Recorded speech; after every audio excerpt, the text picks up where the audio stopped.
한 남자가 있습니다. 한때 시인이었던 사람이에요. 글에 재능이 있었고 시를 쓰던 사람. 그런데 지금 그 남자는 시를 쓰지 않습니다. 용접 마스크를 쓰고 불꽃 앞에 앉아 있거나 새파란 배추밭에서 배추를 뽑거나 그리고 거의 매일 술을 마십니다. 시를 쓸 줄 아는 사람이 시를 버린 겁니다. 왜일까요? 언젠가 그는 자기 시를 좋아하는 사람들과 마주 앉은 자리에서 글쓰기에 대해 이야기합니다. 쓴다는 건 결국 누군가 봐줬으면 하는 마음이라고. 일기 한 줄조차도 언젠가 누가 읽어주겠지 하는 마음 없이는 쓸 수 없다고요. 보이고 싶은 징글징글한 마음. 그게 모든 글의 출발이라고요. 그리고 한 시인의 이야기를 들려줍니다. 아이를 잃고 술로 살아가던 시인이 있었다고. 어느 날 문득 번뜩이는 시구가 떠올라 종이에 적었는데 그게 평론가들이 그의 최고작으로 꼽는 시가 됐다고요. 그런데 그 시인은 그 뒤로 시를 영영 그만뒀답니다. 자식이 그렇게 됐는데 그 와중에도 빛나는 한 줄에 눈이 번뜩였던 자기 자신이 징그러워서. 이 이야기를 하는 남자의 이름은 황진만입니다. 그리고 짐작하셨겠지만 이건 사실 자신의 이야기이기도 합니다. 보이고 싶은 마음, 빛나고 싶은 마음, 삶이 다 무너진 자리에서도 끝내 사라지지 않는 그 욕망이 부끄러워서 그는 시를 묻어버린 사람이거든요. 용접도 배추도 매일의 술도 어쩌면 그 마음을 덮으려는 안간힘인지도 모릅니다. 그런데 묻는다고 묻히지 않는 게 있죠.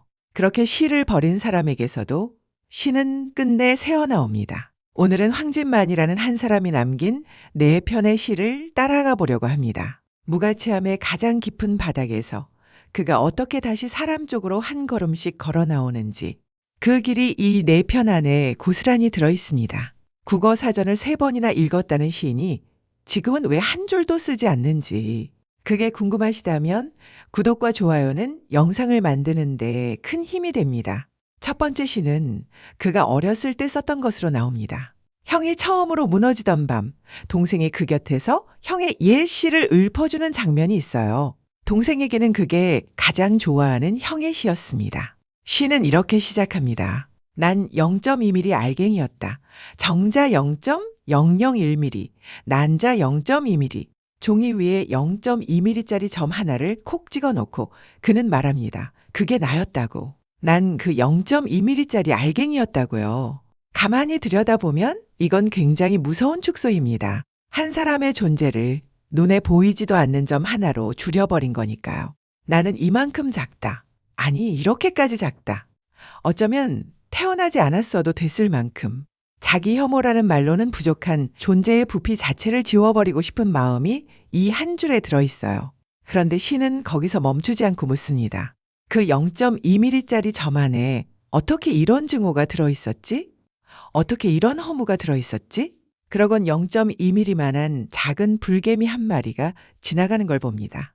손톱으로 꾹 누르죠. 그러자 나의 증오도 허무도 툭 하고 같이 터진다고 말합니다. 여기서 진만이라는 사람의 모양이 드러납니다. 자기 존재는 한없이 작다고 느끼는데 그 작음과는 도무지 어울리지 않는 거대한 증오와 허무가 그 안에 가득 차 있는 거예요. 그러니까 그는 작아서 견딜 수 없는 게 아닙니다. 이렇게나 작은데도 그 안이 이토록 무거워서 견딜 수가 없는 거죠. 부모를 일찍 여의고 친척들에게 휘둘리고 똑똑했지만 끝내 뜻대로 되지 않았던 시간들이 그 작은 점 하나에 전부 눌려 담겨 있는 겁니다. 이게 진만이 서 있는 바닥입니다. 그리고 우리가 따라갈 이 산책의 출발점이기도 하고요. 그는 지금 자기를 0.2mm라고 부르는 자리에서 시작합니다. 이 시는 드라마 안에서 진만의 시로 등장합니다. 시간이 흐르고 진만은 다시 한번 삶의 끝자락에 섭니다. 그때 떠오르는 두 번째 시는 이렇습니다. 이런 날은 살기 좋은 날, 멀리 갔다면 돌아오기 좋은 날. 언뜻 들으면 따뜻하죠. 살기 좋은 날이고 멀리 갔어도 돌아오기 좋은 날이라니 봄볕 같은 위로처럼 들립니다. 그런데 이 시를 진만의 자리에서 다시 읽으면 느낌이 확 뒤집혀요. 이 시를 가만히 보면 이상한 부분이 있어요. 돌아오기 좋은 날이라고는 하는데 정작 돌아올 수 있다거나 돌아오라는 말은 어디에도 없습니다. 좋은 날이라는 사실만 있고 돌아옴은 끝내 말해지지 않은 채 빈칸으로 남아요. 진만은 그 빈칸에 자기를 넣지 못합니다. 돌아오기 좋은 날인 건 알겠는데 나도 돌아갈 수 있다는 그 한마디를 스스로에게 도무지 허락하지 못하거든요. 이미 너무 멀리 와버렸다고 믿으니까요. 그래서 가장 따뜻해 보이는 이 시가 진만에게는 가장 외로운 시가 됩니다. 살기 좋은 날이라는 말이 살아갈 수 없는 사람에게 닿을 때의 그 서늘함, 그게 이 장면에서 보여주는 진만의 모습입니다. 그런데 여기서 하나 짚고 갈 게 있습니다. 이 시는 진만이 지은 게 아니에요. 실제 시인의 작품인데요. 임곤택 시인의 저녁의 신부 오는 시집. 너는 나와 모르는 저녁에 실린 작품이에요. 박혜영 작가는 어려운 단어 하나 쓰지 않고도 담백한 슬픔이 깊게 배어있는 임곤택 시인의 시들이 이 드라마와 어울린다고 생각했답니다. 그래서 임곤택 시인의 시 한 편을 진만이라는 한 사람의 가장 깊은 속마음으로 가만히 옮겨놓은 거죠. 누군가가 진짜로 앓으며 써낸 슬픔이 드라마 속 또 다른 사람의 가장 어두운 자리와 정확히 포개지는 순간, 그리고 바로 그 흐려짐이 이 시를 더 아프게 만들어요. 세 번째 시에서 공기가 아주 미세하게 바뀝니다. 귀 기울이지 않으면 놓칠 만큼 작은 변화예요. 맑은 날이면 데리러 온다는 말이 떠오릅니다. 이렇게 시작하는 시입니다. 아이와 엄마, 강아지와 주인, 밝아지는 창문. 일요일입니다. 사람들이 지나갑니다. 그리고 이런 구절이 나와요. 데리러 가는 길이면 좋겠습니다. 맞으러 가는 길이어도 좋겠습니다. 앞에 두 시를 떠올려 보세요. 첫 번째 시는 나라는 0.2mm 점 안에 갇혀 있었고, 두 번째 시는 돌아갈 수 없는 나 안에 갇혀 있었습니다. 둘 다 시선이 자기 안쪽을 향해 있었어요. 그런데 이 세 번째 시는 처음으로 바깥을 봅니다. 데리러 간다는 것, 맞으러 간다는 것, 두 가지 모두 누군가에게로 가는 일이에요. 나에게서 너에게로 방향이 생긴 겁니다. 자기 안에서만 맴돌던 사람이 처음으로 문 쪽으로 고개를 돌린 거죠. 시의 끝은 이렇습니다. 두 곳이어서 이곳과 다를 거라서 믿게 됩니다. 내가 있는 이곳 말고 다른 곳이 있다는 것. 그리고 그 다른 곳은 이곳과는 다를 거라는 것. 그 희미한 가능성을 두고 시는 믿게 된다고 말합니다. 절망 안에서 비로소 아주 조심스럽게 믿음이라는 단어가 고개를 내미는 거예요. 그리고 신기하게도 이 무렵 진만은 현실에서 한 가지 행동을 합니다. 배추를 뽑아다 사람들에게 나눠줘요.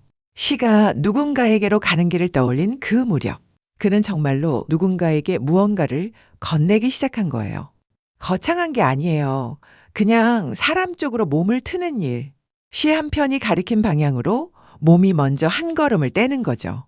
회복은 보통 이렇게 아주 사소한 동작에서 시작됩니다. 이 시 역시 임곤택 시인의 작품입니다. 데리러 온다는 말에 이 시는 시집. 죄 없이 다음 없이에 실려 있어요. 절망의 끝에서 사람에게로 가는 길을 가리키는 시를 작가가 진만의 손에 쥐어준 셈입니다. 네 번째 시는 가장 무겁고 또 가장 중요한 시입니다. 이 시 하나에서 이 이야기 전체의 매듭이 풀리거든요. 세수를 했습니다. 씻기지 않습니다. 손톱을 깎습니다. 깎이지 않는 것이 있습니다. 젖은 걸레를 비틀어 방바닥을 닦았습니다. 닦이지 않습니다. 씻고 깎고 닦는데 끝끝내 지워지지 않는 무언가가 있다고 합니다. 그게 뭘까요? 시는 이렇게 답합니다. 어딘가 묻어있는 잘못. 이건 손에 묻은 때 이야기가 아니죠. 아무리 씻어도 사라지지 않는 죄책감. 나는 어딘가 잘못됐다는 그 감각에 대한 이야기입니다.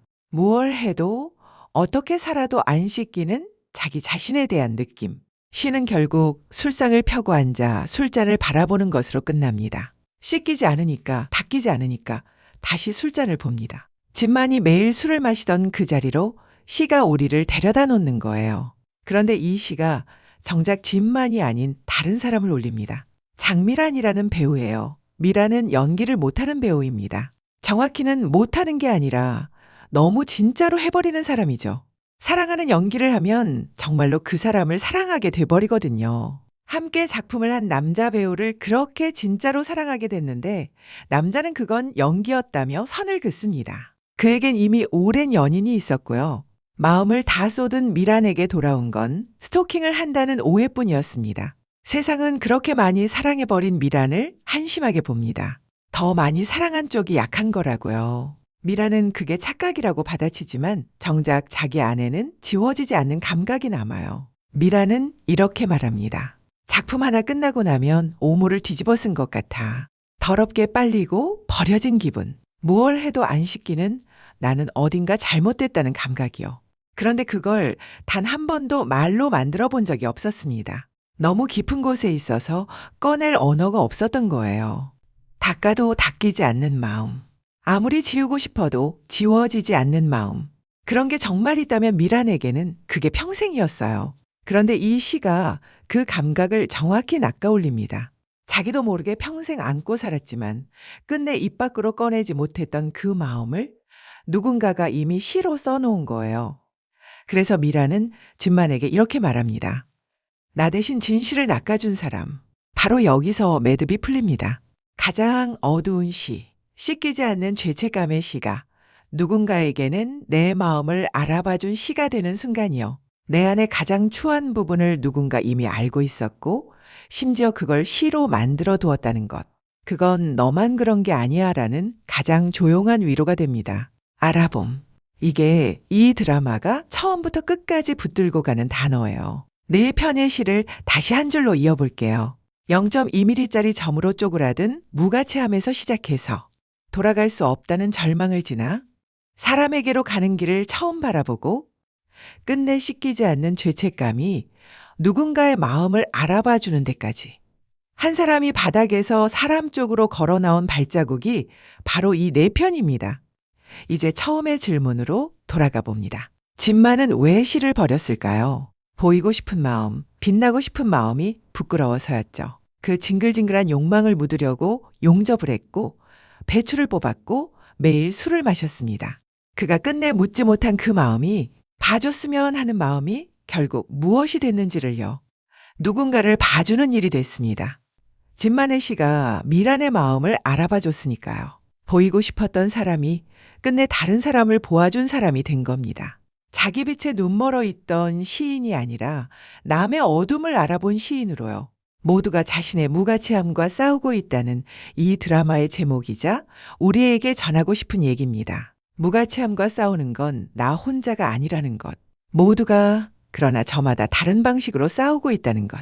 진만은 시를 묻고 술로 견뎠고 미라는 너무 많이 사랑하는 걸로 동만은 쉼없이 떠드는 걸로 각자의 무가치함과 싸웁니다. 방식은 전부 다르지만 싸우고 있다는 것만은 똑같아요. 그래서 이 작품은 답을 내려주기보다 그 다양한 싸움을 나란히 펼쳐 보여줍니다. 그걸 보다 보면 이상하게 마음이 놓여요. 아, 나만 이런 게 아니구나. 저 사람도 각자의 자리에서 똑같이 버티고 있구나. 너만 그런 게 아니야가 이 드라마가 건네는 가장 큰 위안인지도 모릅니다. 그리고 그 싸움 속에서 사람을 가까스로 살리는 건 서로를 알아봐 줄 때예요. 진만을 알아본 건 미란이었고 동만을 알아본 건 은하였습니다. 무가치하다고 믿었던 한 사람의 시가 또 다른 한 사람을 알아봐 주었듯이 어쩌면 우리도 각자의 싸움을 견디면서 매일 그렇게 서로를 알아봐 주고 있는지도 모릅니다. 오늘 이야기가 괜찮으셨다면 구독으로 함께 해주세요.